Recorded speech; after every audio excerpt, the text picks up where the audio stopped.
Sir, what is your occupation? Deputy Sheriff. Are you a sworn police officer? Yes. How long have you been a sworn police officer? 10 years. And you received training to become a sworn police officer? Yes. And was that through an academy? Yes. And did you also receive training out in the field when you first became a deputy sheriff? Yes. And you were trained by more senior deputies? Yes. Now, were you working in your capacity as a deputy sheriff on March 26, 2012, at approximately 2:30 in the afternoon? Yes. And were you assigned to check on the location at 32087 Wells Fargo Road in Thousand Palms? Yes. And is that in Riverside County? Yes. Why were you dispatched? Well, what's located at that address? A modular home. A modular home. Yes. And why were you dispatched to that area? I believe it was a suspicious activity call. And when you got to that location, what, if anything,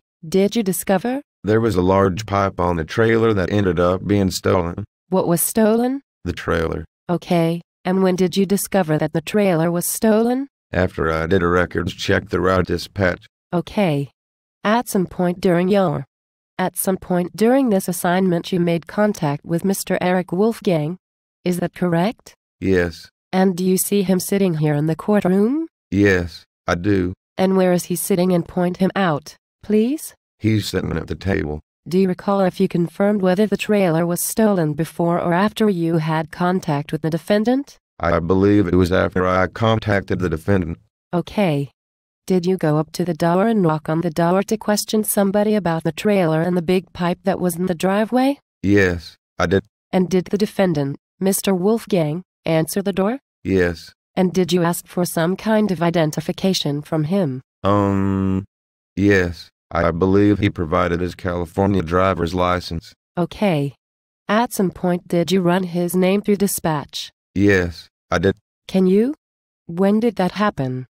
Did that happen when you first made contact with him at the door, or when did that happen? After making contact with him, he provided me his ID card, and then I ran it through dispatch. Okay.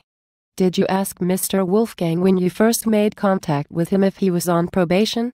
Do you recall? That I do not recall. Once you ran him through dispatch, did you learn anything about whether or not Mr. Wolfgang was on probation? Yes. Dispatch advised me that he was on probation. And did they tell you for what type of charge he was on probation for? Yes, for 417. And do you know what 417 is? Yes, brandishing. And is it brandishing a firearm? They did not specify. Okay. But do you know that it is brandishing some type of weapon? That's correct. That's based on your training and experience, you know that? Yes. When you contacted dispatch to find out if he was on probation, and they said he was on probation for brandishing a weapon, did they tell you anything specific about his probation terms and conditions? No, they did not. Did you ask about that? No, I did not. And why not? Generally, when someone's on probation for weapons violation, they usually have search terms. Have you conducted probation searches in the past for people that are on probation for a weapons violation? Yes, I have. And? In the past, when you've discovered that somebody is on probation for a weapons violation, based on your experience, do they have search terms? Yes. So, in the past, is it true that everybody that you've encountered that's been on probation for a weapons type violation has search terms for weapons, for at least weapons? Yes. Now, as far as your experience, based on being trained by other law enforcement officers and your interaction with law enforcement officers, is this a standard practice when you are checking on somebody on probation?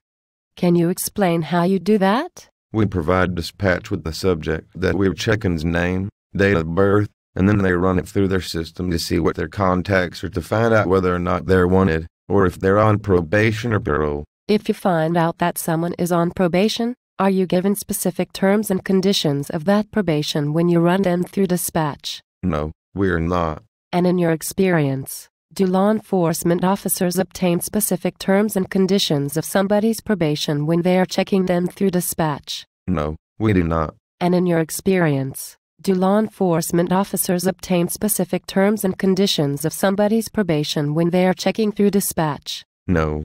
No, we do not. In your experience, Do law enforcement officers simply confirm if someone is on probation, and then, maybe, conduct a probation compliance search based on the fact that they are on probation? That's correct. And based on your training and experience, have you ever encountered somebody that was on probation, at least specifically for a weapons violation that didn't have some type of search terms? No, I have not. Why did you conduct, after you obtained the information from dispatch, did you conduct a probation compliance search on Mr. Wolfgang's home? Yes, we did. And what, if anything, did you find? The loaded .22 rifle on his bed.